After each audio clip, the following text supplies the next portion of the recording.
Dieses Video entsteht in Kooperation mit Hetzner. Auf hetzner.com könnt ihr euch alles holen, was das Serveradministratorenherz begehrt. Von Webhosting über Storage und Managed Servern bis hin zu dedizierten Servern oder Cloud ist alles dabei.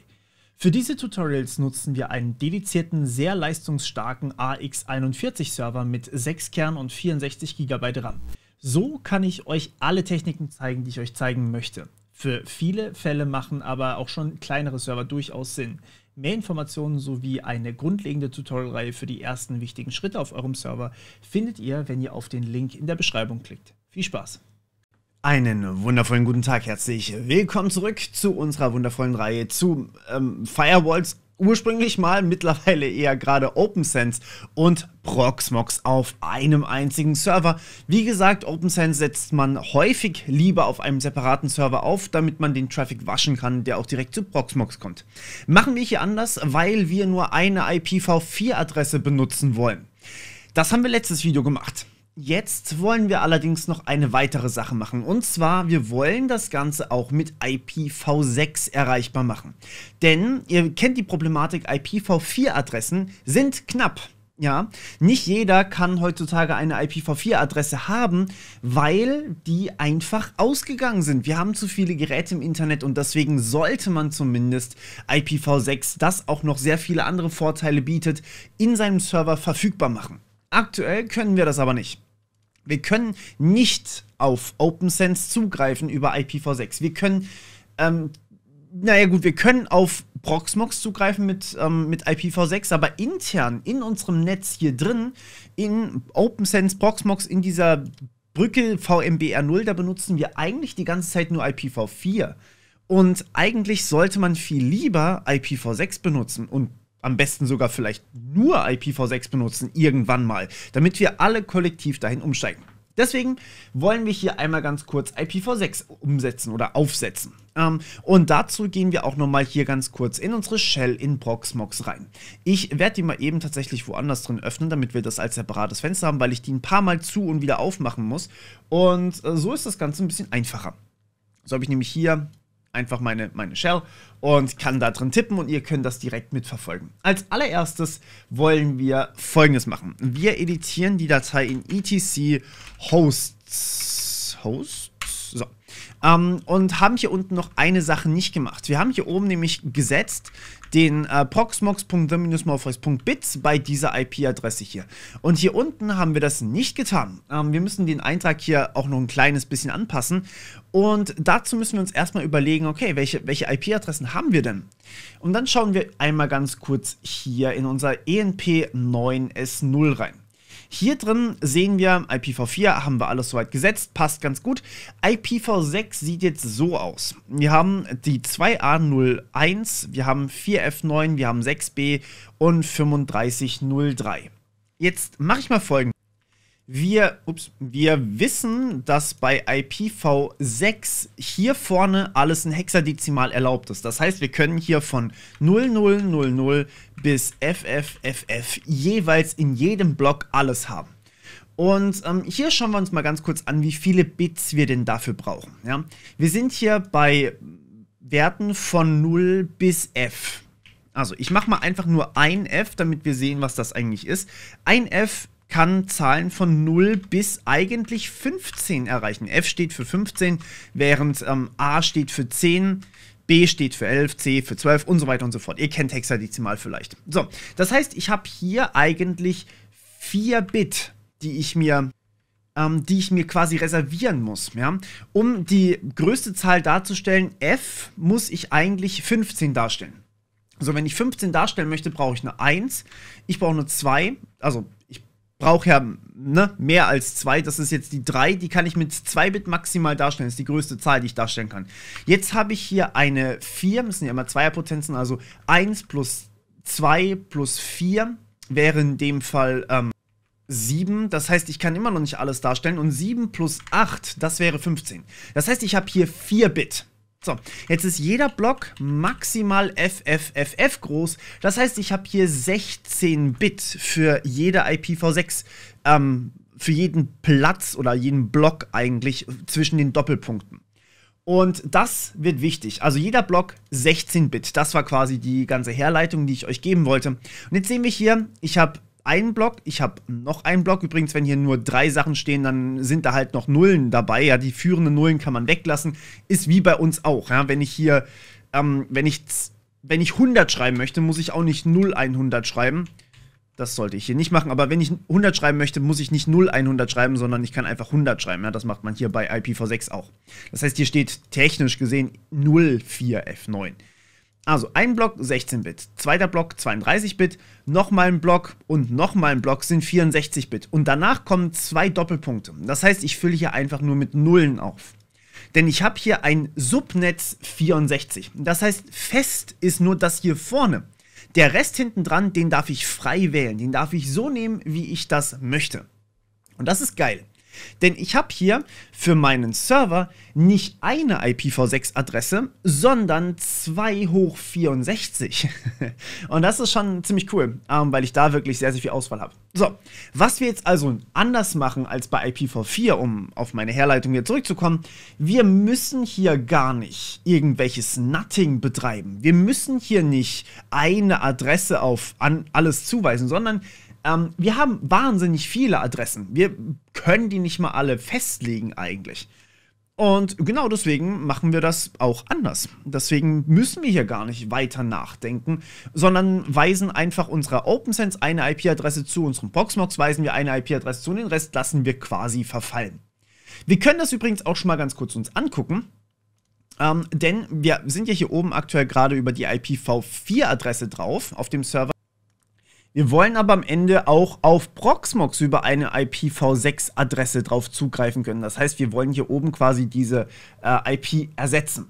Okay, dazu gehen wir jetzt erstmal hier runter, wieder in die Command-Line und machen hier einmal Folgendes. Also, wie gesagt, das hier vorne ist das Einzige, was fest ist. Diese 4 Blöcke, die müssen wir fest benutzen. Die anderen können wir uns alle aussuchen. Und ich habe mich hier jetzt einfach mal für ein paar lustige IP-Adressen entschieden. Also, ich meine, ihr seid da nicht irgendwie fest oder so. Aber ja, ich habe jetzt hier einfach mal entschieden, wir können hier, also ihr müsst das nicht so machen, aber ihr dürft es quasi frei aussuchen. ABCD, Doppelpunkt, Doppelpunkt, also Füll auf mit Nullen und am Ende steht eine 11. Ja, das ist jetzt einfach mal so, das lege ich fest, das ist meine IP-Adresse, meine IPv6-Adresse und die will ich haben. Und die nenne ich eben auch dann proxmox.the-morpheus.bits. So, perfekt. Und das speichern wir mal. Ups, das wollte ich nicht. Man sollte richtig tippen können. Das speichern wir mal. So, das ist jetzt eher optional gewesen. Viel wichtiger, was wir machen müssen, ist tatsächlich, wir müssen mit Vim die etc Networks Datei editieren. Networks? Quatsch, nicht Networks, sondern Networks/Interfaces. Entschuldigung. So, also die müssen wir hier editieren. Und hier sehen wir auch schon tatsächlich, es ist ein bisschen was eingetragen worden für IPv6. Ja? Wir haben hier schon das iFace ENP9S0 iNet6 Static. Ja? Das sagt uns quasi, ey, das ist dein öffentliches Internet, das ist dein öffentlicher Internetanschluss. Du bist erreichbar unter diesen IP-Adressen. Das sind quasi deine. Genau dasselbe haben wir hier oben bei IPv4 auch gesehen. Allerdings wollen wir hier unten nicht alle IP-Adressen abfangen. Ja, wir wollen nicht irgendwie sagen, hey, das sind alles meine, weil wir sind ja hier auf Proxmox und wir wollen eigentlich nur eine IP-Adresse haben, alle anderen wollen wir gar nicht haben. Dementsprechend sagen wir hier, okay, wir gehen hierher und weisen uns diese IP-Adresse hier ebenfalls zu, also ABCD und am Ende eben Doppelpunkt, Doppelpunkt, Füll auf mit Nullen, 11. So, das habe ich einfach ausgesucht. Ihr könnt euch da eine andere aussuchen. Ja? Das kann jeder so machen, wie er möchte. Was wir jetzt allerdings haben, ist immer noch dieses Subnetz 64. Und das sagt im Endeffekt, hey, die da vorne sind fest, der Rest ist egal, da kann alles stehen. Das ist alles meine IP-Adresse. Und das wollen wir nicht. Wir wollen nämlich nur eine IP-Adresse haben. Deswegen sagen wir hier, okay, wir haben ein 128er Subnetz. Das heißt, eine einzige IPv6-Adresse. Und das ist unsere am Ende. So. Und ja, das ist im Endeffekt alles, was wir hier eintragen müssen, um wirklich nur eine feste IP-Adresse zu haben auf unserem öffentlichen Internetanschluss. Gut, Was wir jetzt allerdings auch noch machen müssen, ist, wir müssen natürlich IPv6 Forwarding aktivieren. Das heißt, wir müssen erstmal unser Proxmox zu einem Router machen. Wir müssen quasi sagen, hey, behandle doch IPv6 bitte so, dass du nur eine Adresse hast und alles, was reinkommt, nimmst du trotzdem an, aber leitest es dann weiter. Und das müssen wir einstellen. Das machen wir hier direkt unter dem IP-Forwarding, würde ich euch vorschlagen, denn, naja, dann ist es thematisch direkt beieinander. So, also wir gehen hier auch wieder her und sagen, hey, mach mal genau das, mach auch bitte, nachdem du fertig hochgefahren bist, IPv6 Forwarding an, also sysctl -w net.ipv6. So, und jetzt wird es ein bisschen weird. Es heißt nicht IPv6 Forward, sondern es heißt leider .conf. Also wir sind ja schon in IPv6, ja, da vorne dran steht ja schon IPv6.conf.all.forwarding gleich 1. Ja, ich habe mal nachgelesen, warum die nicht dieselbe Bezeichnung haben für IPv4, wie wir es hier oben haben, also einfach IP-Forward gleich 1 und hier muss man unter Conf All Forwarding auf 1 setzen. Das liegt einfach daran, dass die quasi gleichzeitig entwickelt werden von verschiedenen Menschen und die benutzen dann halt einfach andere Wörter. Ist ein bisschen nervig, kann man aber mit leben, wenn man weiß, was man einstellen muss. So. Gut, der Teil hier, das ist einfach nur IPv4 für unsere Brücke. Jetzt geben wir unserer Brücke aber auch nochmal ein bisschen IPv6 und das machen wir nicht im Kommentar, das wäre schlecht. Sondern wir gehen, oh, das wollte ich eigentlich auch nicht hier im Kommentar anbauen, so, sondern wir gehen hierher und definieren quasi unser IPv6-Interface noch zusätzlich. Das heißt, iFace VMBR 0 auch wieder, also wir definieren dieselbe Brücke. Und dann sagen wir hier iNet6 Static. Ja? Also wir definieren uns quasi jetzt diese Brücke in IPv6 und nicht in IPv4. Cool. iFace VMBR0 iNet6 Static. So, was genau wollen wir denn? Naja, wir wollen zwei IP-Adressen zuweisen. Ich aktualisiere mal hier kurz die Grafik. Ja? Wir haben hier einmal als öffentliche IP-Adresse wollen wir die 2A01 4F9, das ist quasi jetzt die öffentlich erreichbar ist, 6B 3503 ABCD, das haben wir uns selber ausgesucht, dann füllen wir mit Nullen auf und hinten haben wir die 11. So. Das ist meine öffentliche IP-Adresse, damit ist quasi Proxmox öffentlich erreichbar. Die anderen kommen aber trotzdem. Und ich kann diese anderen IP-Adressen jetzt einfach intern benutzen. Ich muss kein Nutting machen, sondern ich kann hier einfach sagen, so, und diese Connection hier an meiner Brücke, also diese Seite an meiner Brücke, die hat auch eine normale IPv6-Adresse und die bei der OpenSense hat auch eine normale IPv6-Adresse. Und das mache ich jetzt auch. Das heißt, ich sage hier 2A01, klar, damit muss es anfangen, 4F9, auch damit muss es anfangen, 3503, auch damit muss es anfangen, den Rest darf ich mir wieder frei aussuchen. Und was wir jetzt machen ist ABCD, Doppelpunkt, Doppelpunkt und hinten haben wir einfach 1336 zum Auswählen sozusagen. So, und das ist jetzt meine IPv6-Adresse hier an meiner VMBR0 an Proxmox. Das heißt, Proxmox bekommt diese IP-Adresse. Das ist jetzt kein internes Netz mehr, sondern das ist eigentlich auch ein öffentliches, mehr oder weniger Netz. Und die sprechen sich quasi gegenseitig so an. Der sagt dann, hey, also OpenSense sagt dann, hey, über die Brücke würde ich ganz gerne hier ABCD 1336 ansprechen. Und Proxmox sagt dann, ja, hey, wie geht's dir denn 2A01, 4F9, 3503, ABCD aufgefüllt mit Nullen 1337 am Ende. Wie geht's dir? Was machst du so heute? Wie wollen wir weiter kommunizieren? So, das ist quasi unsere Idee. Okay, und alle anderen IP-Adressen, die es sonst noch so gibt, die leiten wir einfach weiter auf diese 1337-Adresse. Das ist quasi unsere Idee, um zu sagen, ey, was wir nicht kennen, das wird jetzt einfach zu 1337, damit wir es halt behandeln können, damit wir überhaupt irgendwas empfangen. Ja? Okay, also was wir machen ist, Adresse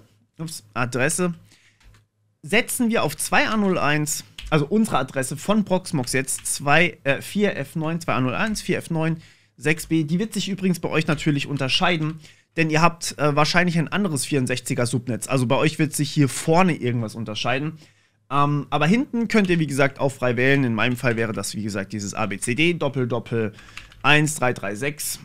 Und auch hier wieder machen wir eine Punkt-zu-Punkt-Verbindung. Das heißt, wir sagen hier, unsere VMBR0-Brücke besteht aus 2 IP-Adressen, nämlich diese 1336 und der 1337 am Ende und keine anderen.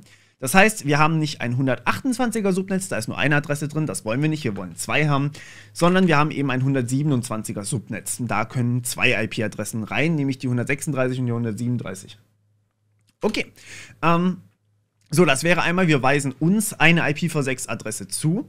Jetzt wollen wir noch weiterleiten. Das heißt, ab IP root at 2A01 4F9 6B3503. So, die müssen quasi vorne stehen und jetzt dürfen wir hier sagen, wir wollen alles weiterleiten, was wir nicht bislang verwendet haben. Und zwar alles bitte wohin weiterleiten? Auf 2A01 4F9 6B 3503 und dann auf die ABCD, das ist nämlich unsere zweite Verbindung hier, Doppelpunkt, Doppelpunkt 1337.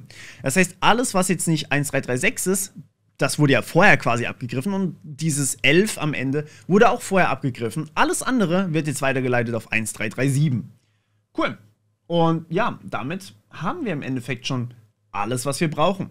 Wir wissen jetzt, was ist. Wir haben IPs zugewiesen und wir sagen, leite alles an die OPNsense weiter. Jetzt müssen wir das natürlich erstmal speichern und einmal ganz kurz neu starten. Also wir machen hier mal, ich bin schon sudo, Reboot. So, wenn es neu gestartet ist, also Proxmox neu gestartet ist, starten wir auch die OPNsense. Und falls ihr das so gemacht habt wie ich letztes Mal, vergesst nicht, dass ihr wieder den Gateway einfügen müsst. Das müsst ihr nochmal manuell machen. Ansonsten, wenn ihr meine Texteinblendung beachtet habt, dann braucht ihr das nicht. Und wir wechseln einmal kurz in unsere PowerShare. So, jetzt gucken wir erstmal ganz kurz, oder wir müssen erstmal schauen, dass wir jetzt auf OPNsense nochmal via IPv4 zugreifen können und dort eben die Einstellung dann ändern. Und ihr kennt das aus letztem Video, wir machen einfach ein lokales Port-Forwarding, dazu kommt auch nochmal ein separates Video, da gibt es nämlich noch ein paar kleine, coole weitere Tricks, die ich euch jetzt nicht hier noch mit erklären möchte, sondern irgendwann separat. Und genau, jetzt haben wir die Möglichkeit hier auf localhost Port 1337, also mit diesem Befehl hier, ne, wir wollen auf Port 1337 die IP-Adresse 10.10.10.1 auf Port 80 forwarden, und zwar so, dass sie für uns verfügbar ist. Hier haben wir dann die OPNsense verfügbar. Okay, wir loggen uns ein und haben hier alles, was die OPNsense ebenso zu bieten hat. Eine Sache haben wir allerdings hier noch nicht gemacht und dazu müssen wir einmal uns ganz kurz bei der OPNsense einloggen. Wir haben dem Ding ja noch gar keine IP-Konfiguration gegeben, ja. Das machen wir mal ganz kurz über die Konsole hier. Das heißt, bitte einmal kurz über die OPNsense-Konsole euch einloggen und hier können wir dann die 2 benutzen, um unsere Interface-IP-Adresse zu setzen. Und ja, wir müssen hier leider IPv4 auch nochmal ganz kurz mitmachen, aber so lange geht das nicht. Also, wir wollen kein DHCP. DHCP, wie gesagt, automatische IP-Suche funktioniert nicht, weil wir eine interessante Konfiguration haben. Also nein, wir wollen eine IPv4-Adresse haben, nämlich die 10.10.10.1. Das ist die IPv4-Adresse von OPNsense für unser Setup. Haben wir letztes Video gemacht. War ein 31er Subnetz mit einem Gateway 10.10.10.0. Das solltet ihr hier eintragen, dann braucht ihr nachher auch keine Konfiguration mehr für dieses Ding hier quasi eintragen. So, dann wollen wir das als Nameserver benutzen? Nö. Haben wir schon einen Nameserver? Nö. Wollen wir DHCP 6 aktivieren oder eine IP-Adresse automatisch zuweisen lassen von IPv6? Nö, wollen wir auch nicht. Und jetzt müssen wir hier unsere neue IPv6-Adresse, nämlich 2A01, in meinem Fall zumindest, 4F9, kein Semikolon, sondern ein Doppelpunkt, dann die 6B 3503 ABCD und Doppelpunkt, Doppelpunkt. Und jetzt, das ist eure IPv6-Adresse, das heißt die von der OPNsense. Das heißt 1337. Das hatten wir ja hier mal festgehalten. Ja? Die 1337 gehört der OPNsense. So, cool. Welches Subnetz wollen wir denn haben? Naja, wir wollen das 127er Subnetz haben. Und jetzt die Gateway-Adresse. Wo wollen wir den ganzen Kram wieder hinschicken? Und auch hier müssen wir wieder tippen. 2A01 4F9. Wer jetzt mittlerweile die IP-Adresse noch nicht auswendig kann, dem kann ich nicht mehr helfen, der sollte sein Gedächtnis trainieren. A, B, C, D, das war nur ein Spaß. Also ihr braucht das nicht auswendig können. 1336. So, 1336 ist die IP-Adresse, die wir hier über die Brücke auf der Proxmox zugewiesen haben. Ja, das ist quasi unser Gateway. Alles Gateway beschreibt im Endeffekt, wenn ich Traffic verschicke von der OpenSense, wo soll der dann als erstes hin und wer kümmert sich danach darum? Und naja, das ist natürlich unser Proxmox. Das heißt, jeglicher Traffic geht dann zurück zu Proxmox. Okay. Und wollen wir den als Nameserver benutzen? Nö. Haben wir einen Nameserver? Nö. Do you want to enable DHCP? Nö. Wollen wir DHCP auf dem DHCP 6 aktivieren? Nö. Wollen wir die GUI zurücksetzen auf Default? Eigentlich brauchen wir das auch nicht. So. Und ja, jetzt haben wir hier grob alles gemacht, was wir brauchten. Jetzt können wir hier tatsächlich drauf zugreifen und wir aktualisieren mal hier ganz kurz. Und jetzt sollte bei euch unter System Gateways Single 2 Sachen stehen. Nämlich einmal hier das IPv6 Gateway, ja, mit dem Gateway 2A014F96B, also in eurem Fall natürlich bitte hier ein anderes Ding vorne und hier hinten dürft ihr wie gesagt selber wählen. Das sollte hier stehen, in meinem Fall ist das ABCD 1336. Und die 10.10.10.0 für IPv4 als Gateway, damit wir hier auch wirklich Traffic schicken können. Das sollte jetzt hier drin stehen. So, und jetzt, bevor wir die Firewall richtig konfigurieren, sollten wir erstmal dafür sorgen, dass die Firewall uns auch keinen Traffic irgendwie kaputt macht. Damit mussten wir uns letztes Video lang nicht rumschlagen. Warum?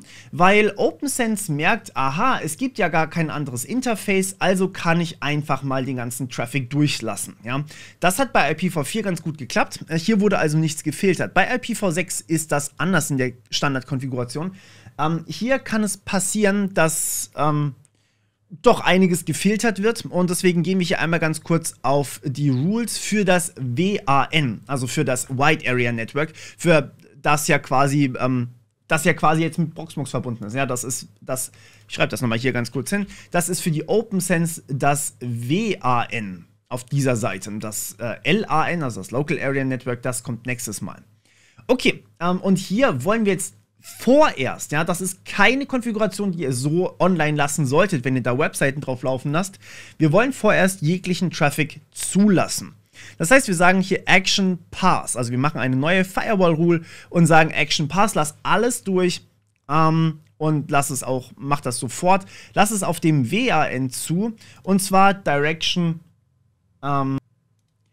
theoretisch in, weil wir alles reinkommen lassen, raus geht sowieso normalerweise, also das ist zumindest die Standardkonfiguration. Und hier sagen wir IPv4 und IPv6 auf jedem Protokoll und Source Any, das heißt, jeder darf das schicken und Destination Any, es kann überall hinkommen.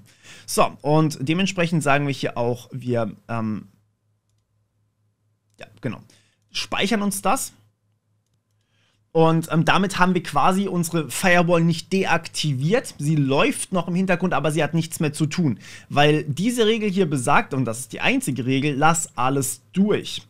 So, hier einmal kurz auf Apply Changes klicken, damit das auch wirklich angewandt wird. Und nochmal, das ist nur zum Setup jetzt diese Konfiguration. Die sollte später nicht so laufen. Wie gesagt, wir kümmern uns hier noch drum.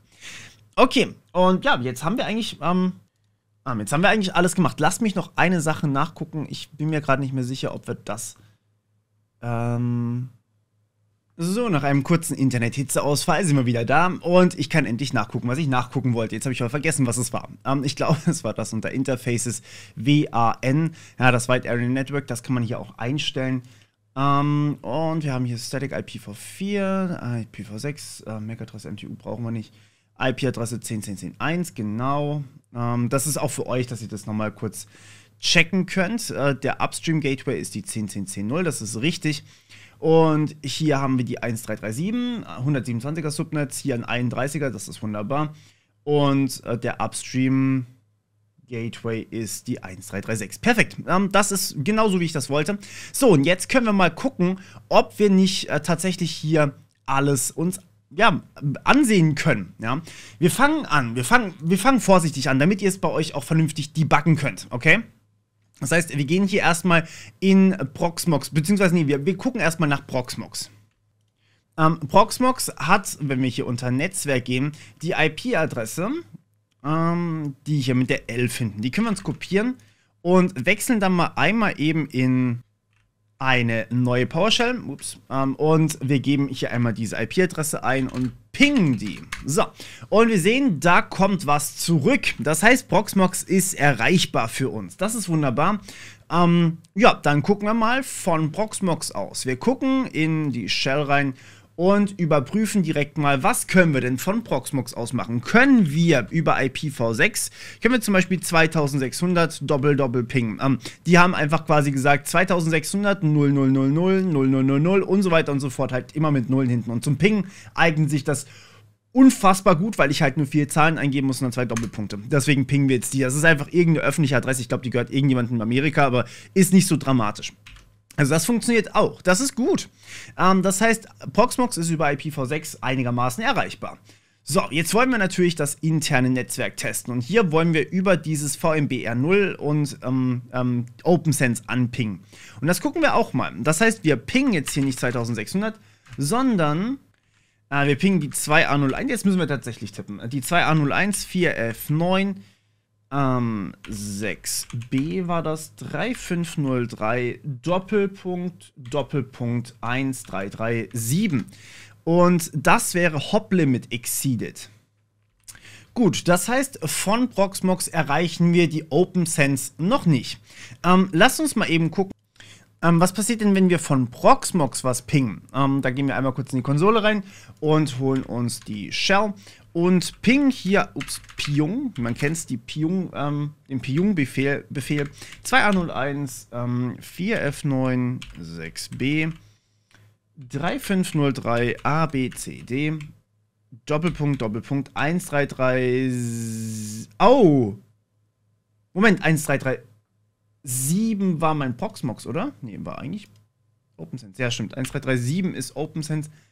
1336 ist Proxmox. So, da bekommen wir auch eine Antwort zurück. Das heißt, ich kann von OpenSense, also diese Richtung von OpenSense auf Proxmox, kann ich pingen. Da kommt sogar was zurück. Von Proxmox auf OpenSense und wieder zurück. Das funktioniert nicht. Das heißt, ich habe hier wahrscheinlich irgendwas eingestellt, dass halt von OpenSense nichts mehr zurückkommt, wegen hier vor allem diesem Hop-Limit exceeded. Jetzt gucken wir mal, was wir hier drin noch machen können. Also, ich zeige euch jetzt quasi, wie ihr debuggen könnt, falls bei euch irgendwas schief geht. Ja? Jetzt gucken wir mal, ob wir von OpenSense ins Internet rauspingen können und auch hier kommt was zurück. Es dauert zwar ein bisschen, aber wir bekommen auch hier eine Antwort. Das heißt, OpenSense ist jetzt erreichbar über, also kann das Internet erreichen und es kommt auch was zurück. Das ist schon mal sehr, sehr gut.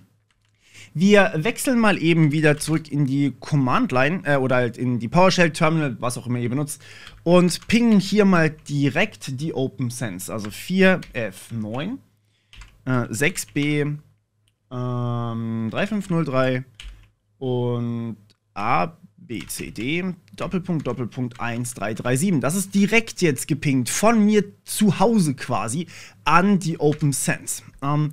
Und wir sehen, da bekommen wir auch was zurück. Das heißt, eigentlich kann jeder die OpenSense pingen, außer Proxmox. Was interessant ist. Das müsste aber auch tatsächlich für uns heißen, wir können, wenn wir im Browser 2A01 4F9 6B 3503 ABCD Doppel 1337 in eckigen Klammern, ja, also Alt-GR und dann 89, wenn wir das eingeben, können wir uns tatsächlich bei OpenSense über IPv6 einloggen. Und das funktioniert. Also wir haben hier keine Probleme mehr, das läuft alles. Und ja, jetzt ist euer OpenSense auch über IPv6 erreichbar. Und da das erstmal unser Ziel war, bin ich jetzt auch erstmal eigentlich zufrieden mit allem. Vor allem, weil wir hier auch die Einstellungen jetzt soweit erstmal vorgenommen haben. Gut, nächstes Mal geht es selbstverständlich weiter. Ich werde euch wahrscheinlich nächstes Mal ein paar Tricks zeigen, weil wir jetzt auch die ganze Zeit hier dieses Interface, beziehungsweise das hier über den Localhost erreichbar machen mussten über IPv4. Übrigens, jetzt könnt ihr tatsächlich, das war der Ping, jetzt könnt ihr hier tatsächlich die Verbindung schließen, dann ist das hier natürlich nicht mehr erreichbar, ja, das ist ja nicht mehr über Localhost verfügbar. Das hier bleibt aber weiterhin erreichbar, das heißt, eure OpenSense ist jetzt auch über das Internet verfügbar, ihr müsst kein Port-Forwarding mehr machen.